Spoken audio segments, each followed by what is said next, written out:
evening, everybody. Welcome to the Committee of the Whole meeting for September 3rd, 2024. There is an amendment to the agenda, which is the RCMP delegation are unable to attend this evening. Agenda. Move everything up. So with that, I can have a motion to adopt the agenda as amended. I'll make a motion to adopt the agenda as presented. I'll second. Councilor Jordan, Councilor, all in favor? Aye. Carried. Number 2 on the agenda, to adopt the minutes from the regular meeting of August 20th, 2024. I'll adopt the minutes from this one, 2024. I'll second that. Any questions or comments? Not for me, thanks. All in favor? Carried. Motion to pay the open payables in the amount of $395,216.73. I'll make the motion to pay the open payables. I'll second. Any questions? So, one of them is, so joint one is 1402 and then 62588. Both one's like a giant amount Yeah. of like 200,000. So the first one is regular monthly billing, Yeah. the 30,000, and the other one is district upgrades that was on the house. Like, I thought it was something different. Well, I mean, I was thinking that maybe it was for streetlights or something, but like, okay. And then another one is 62564.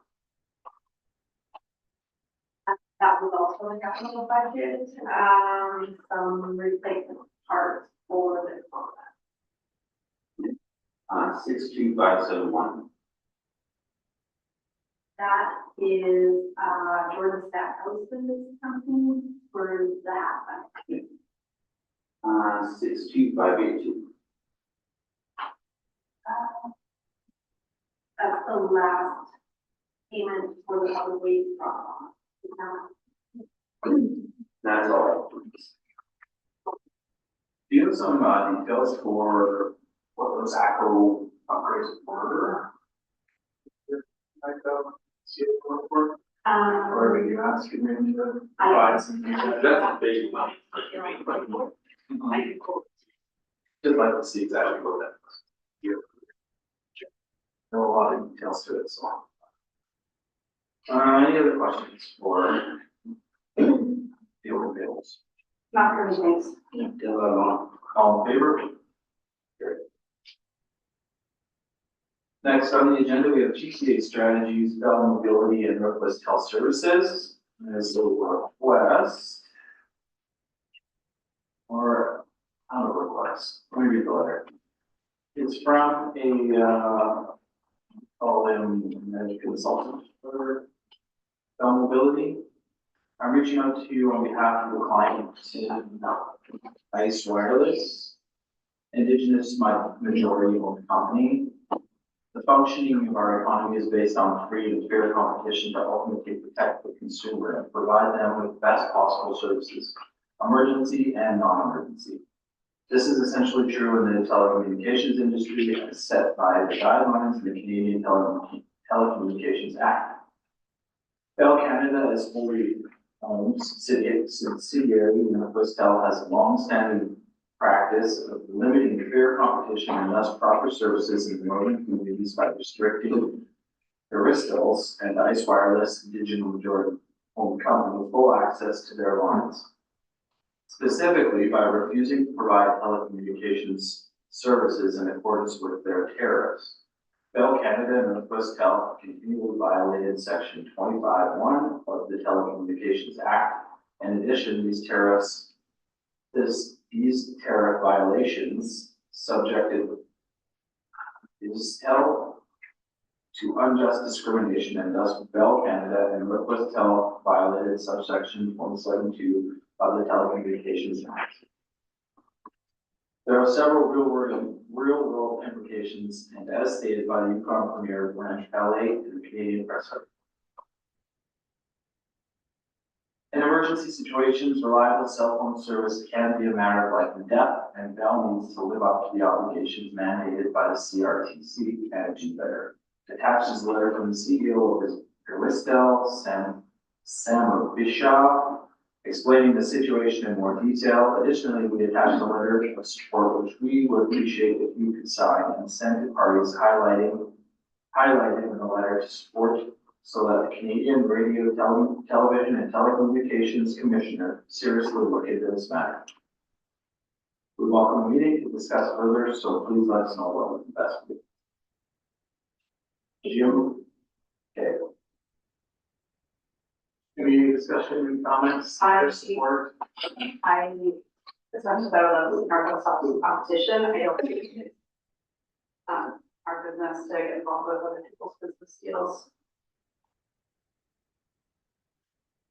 Yeah, I don't know, I was struggling to see how this was our, I don't think. you know what I mean, like, I just think it's a hands-on thing, and yes, it affects the town, but I mean, for years and years and years, I mean, Canada pays the highest cell phone rates almost in the world of it. And they blame it on geography, this and that, but you go to Australia, just a big country, almost, and yet, like, you pay a third of the price there for cell phone booths. Or you see those like gold mining shows in Africa in the middle of nowhere, and they have cell service.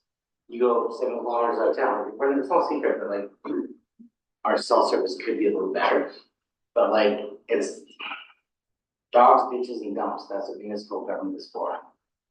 And I also think like if we want to have a discussion with maybe the government about the major telecommunications outages that we've had over the last 3 months, like I'd be willing to have that conversation with the government, but I think this is a different thing that they're asking us to do, and I don't think that it's our place to get involved with that.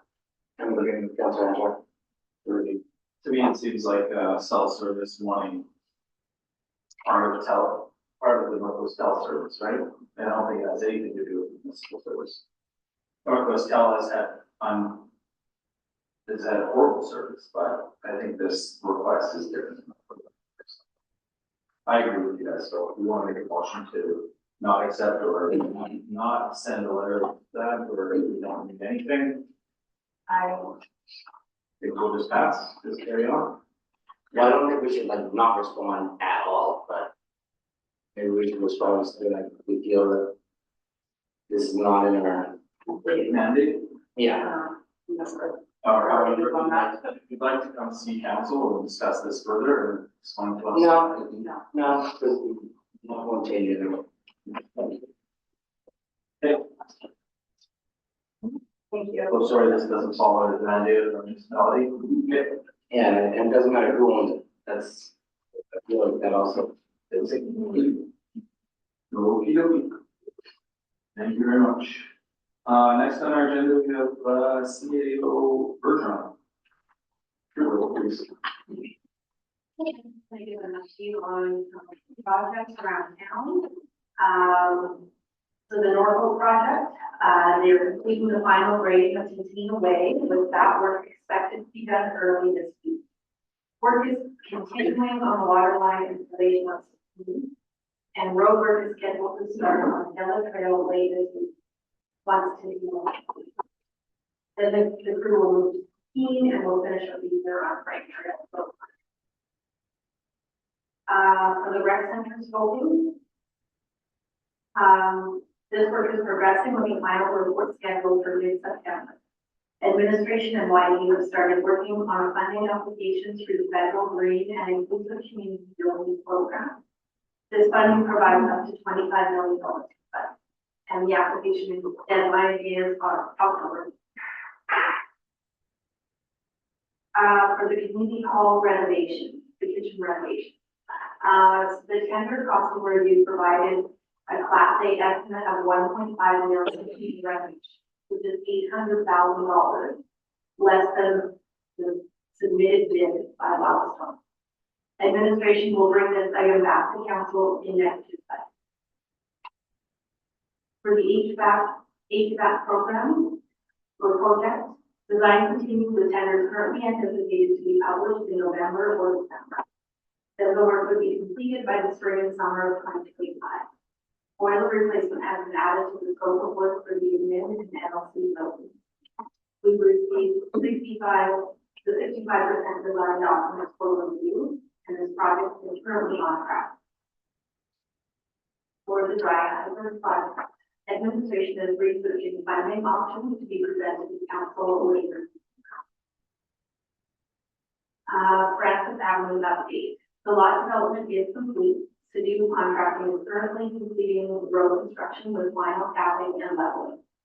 Hard surfacing will take place next spring. Power installation for the property lines will be completed by ACO this fall. The lift station build continues with the construction of the lift station building currently underway. The project is currently on track to reach substantial completion by mid-September. Administration will be meeting with Land Grant and EMR in October, to get details on the lot pricing and field. For the public waste drop-off here, the only outstanding item on this project, or the items on this project, are the completion of the wiring and installation of light standards. We're currently working on operating guidelines and developing an app. Information on the operation and guidelines for the drop-off area will be coming out in the next few weeks. Water treatment plant order. The request for tender has been published and is closing in the next week. Once the bids are received, administration will review them for compliance and will bring the recommendation to council at the October 1st. This work is slated to be completed in the spring. The cemetery project. Administration is working with our consultant, try and locate a contractor willing to take on survey and layout work. It appears that this work will have to be pushed into the next year. For playground, the request for proposals is being issued this week, with the work scheduled for completion by the end of May. The parts scheduled for completion in this RFP are Wiley Peasant Crescent and the Dennis Ball Pool Park. The other three parks, along with the dog park, will be coming to council in next year's budget. For the rec center backup workers, administration is still working with the engineers on the design for the system, which will then produce the tender documents before year end. A majority of this work can be completed over the next. And for the flagpole. Administration is working on a budget revision for next year to address council's request for additional funds. And any questions?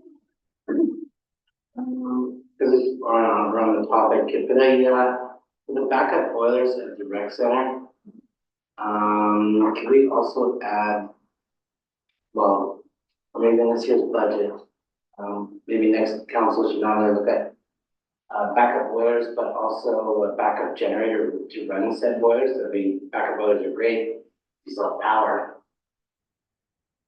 But we've been talking about a backup generator for quite some time, and if you're gonna redo one, you might as well, you know what I mean, like, that's the time. Supposed to be the emergency center. Yeah. As well, so. So as of right now, I think one of the places that have backup generators is the hospital and the fire department. In half a day. I think the emergency center is probably the municipal services, because it does have that generator, but it's worth inquiring about the rec center. Because of that, you have more able to house people, but the backup generator is not the municipal services. Yeah. That's been something that's been discussed at length before, and like, this is a great idea, we just never really put pen to paper or Discussed it. any like real push for it, so I think now's the time. Okay, is there any other questions for Shannon? I don't know if that's now or not before, but when we were talking about district heat upgrades, and we were talking about the payables, I was just wondering if we can expect the district heat to be functional by the time we need it this year. It is that. Oh, okay, because last year obviously was an issue there. Okay, that was my question. Thank you. Okay. If there's any other questions, or is it leaving for council report? Thanks. Next on the agenda, we have the admin report for the Housing Accelerator Fund. Prepared by Jordan Stackhouse. Purpose of this note is to inform council and the public of the application information for the Watson Lake Housing Accelerator Development Grant Program. The Watson Lake Housing Accelerator Development Grant Program was developed by the town of Watson Lake in May of 2024. The program was launched on July 15, 2024, with a call for applications. Applications closed on August 16, 2024. There were 13 applications accounting for the development of 14 new units, 5 single family, 7 secondary suites, and 1 duplex. The following is a list of the applicants that were offered funding and those that had applications rejected. So the applicants that were offered funding were Daniel Machado, Peter Indiana, Austria Lopez, Thomas Lager, Deanna Roman, Joseph Soprano, and Nadine Thibodeau. How do you say that? Oh, okay, GMBS. Tessa Igny and Samuel Bamford, Janet Bonjour, Murphyville Incorporated, Steve Murphy, JGB Services, Maria Vargas, Stan and Kathy Bakla, and Harold Tibet, and Emma Donaldson. The applications that were rejected were Brett Isbister, due to a start date, Kenneth Martinson, renovation, not new unit, Rhea Nugent and Vernon Stockman, non-compliant zoning, and Elise Sturzenberg, start date and policy could be approved all. The budget implications for that, as per our last meeting, were a total of $560,000. So the Housing Accelerator Fund initiatives support council's strategic direction to increase housing in the community. Any comments or questions? Not for me, thank you. No, yeah, because we approved it in the last meeting, so yeah. Which is exciting. Great. 14 units. Exactly what we were looking for. Any other questions or comments? Stevens spelled with D. Yeah. But I didn't catch that. So next on the agenda, we have zoning bylaw amendment 2024-08 to amend the zoning bylaw, which I will excuse myself for.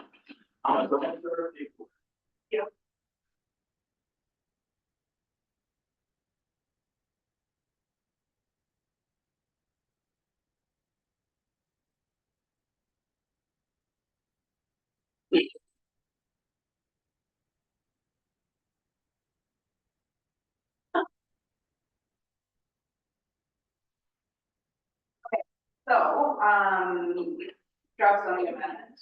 So the town of Watson Lake is currently in the process of passing bylaw 2024-08, being a bylaw to amend the zoning bylaw. If adopted, the zoning bylaw will be amended to add caretaker residence to section 15.5 as an allowable principal use in airport zone. So we have had first and second reading, we have had the public hearing, of which there were 2, I believe, submissions opposed and numerous in favor. So thoughts tonight, we have this for discussion for review. I got a little bit of concept. So I believe that we, as a municipality, are trying to build houses, not to restrict people from building homes in the community.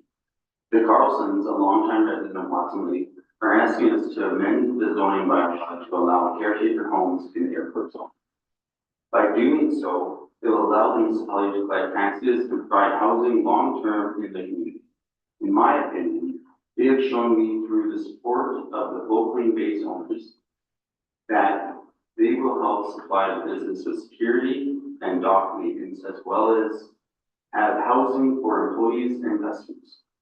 The biggest problem I'm conflicted about is that the municipality allowed them to get a development permit, and it wasn't just for a week or 2, it was months, and was enough time to allow them to do a bunch of work thinking that they built their house there, but then much of it. I think sorry. I think as a council, we are here to represent the people of Watson Lake to the best of our ability, and sure, we can't make everybody happy with every decision we make. But the accumulations of letters as well as verbal support from the residents for this amendment to go through outweighs the non-support that I have received for her. Therefore, I am in favor of this. Thank you, Councilor Burgess. Councilor Berger. I too am in favor of this amendment, and I feel like we could do third and final reading during this meeting right here, so as not to delay it any further. I know we're gonna discuss, but it wouldn't be the first time a motion was passed at a whole meeting, and I'm prepared to make a motion for everyone else. If I get a seconder to approve Town of Watson Lake bylaw 2024-08 being to add a caretaker residence as a principal use to airport zone bylaw 2023-05. I will say. Okay. So I just want to add before we pass it that I agree with you, so thank you for that. So I guess all in favor? That passes.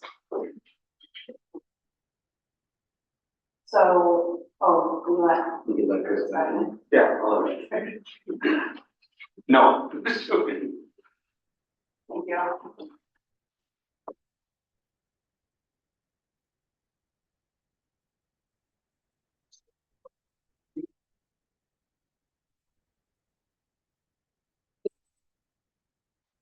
Thank you.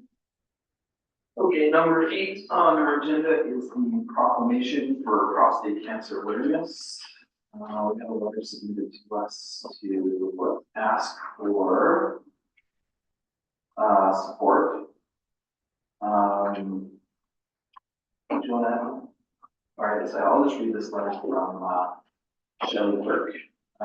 September is Prostate Cancer Awareness Month, and Prostate Cancer Foundation Canada is asking landmarks across Canada to light up blue for one day, 1 week, or all month to raise awareness for #1 cancer prevention. In 2023, we had over 130 locations light up. We are hoping to get 175 this year. We love your support for 2024 with lighting up blue. A blue light bulb is all it takes. Prostate cancer is the #1 diagnosed cancer in Canadian men. 1 in 8 men will be diagnosed. We did this in last year, didn't we? Pretty sure I saw this. Also that we've seen this letter. No, we said that we were gonna do it. Yeah, so okay. Yeah, Where Did did we order any? Yeah, because I just recall seeing that. That's how I know it's. If we have somewhere to, I think Glenn administration, and I have no, administration has an idea what we can do. I have no opposition. What happened? Think of the blue lights in a couple of locations, right? Okay, So the administration already has an idea of what to do, and we had previously thought that this was a great idea, it's putting about blue light bulbs on, Yeah. Is there cost implications? other than blue light bulbs. No, okay. Just if there was any cost, we'd have to make a motion to approve for the spending or gathering of blue lights, but if there's no cost associated, then the administration can go ahead. Okay. Ready good with that? Yeah. Questions or comments? no, thanks. Okay. Next on our agenda is the council open forum. Anyone show first? So, we had several requests to fly an orange flag for the month of September, and I don't see one up. So I would like to put it to administration to see if we can track down an orange flag and, just like, And just for the record, that's for For tree rights solution. yes, yes, sorry, I thought there was. I support that. Actually, on my little list here.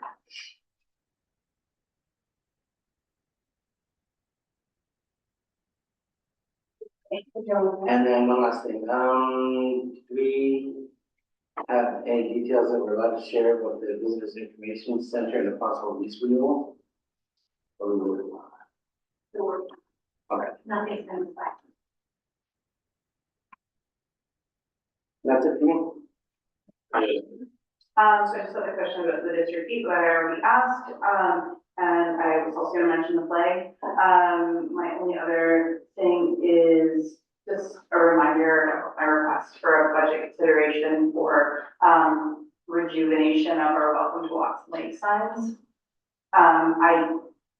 I just saw that another thing that we were talking about was mentioned in the CEO report, maybe because this project is maybe smaller in comparison, it wasn't mentioned, maybe it's already being considered, but I just wanted to remind admin. That's it for me. Thank you, Councilor Hancher. Welcome to the meeting, so we'll move right along to, gallery.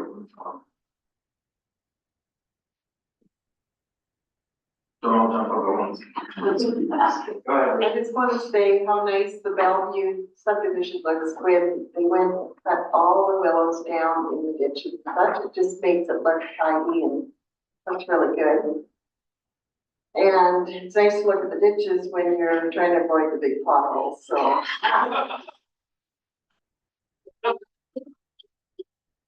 I just can't wait to see the next budget, how it's gonna go, because I'm hoping roads are gonna be on there and no more vehicles. No more new vehicles, guys. Thanks for, You're welcome. I too drive that same road these days. It's quite narrow. There's quite a few, yes, but the ditches look great. Yeah. Randy, yes? Questions, comments? Lois? No, here to listen. Okay, thanks for coming, Patrick. On for me. Okay. And Angela, on Zoom.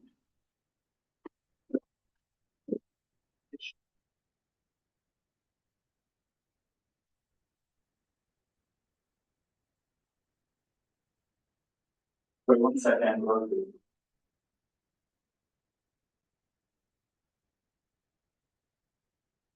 There?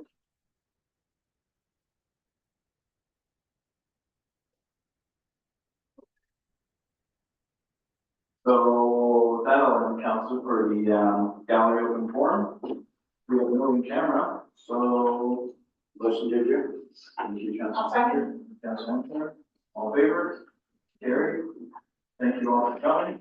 Thank you. Thank you. Have a great evening.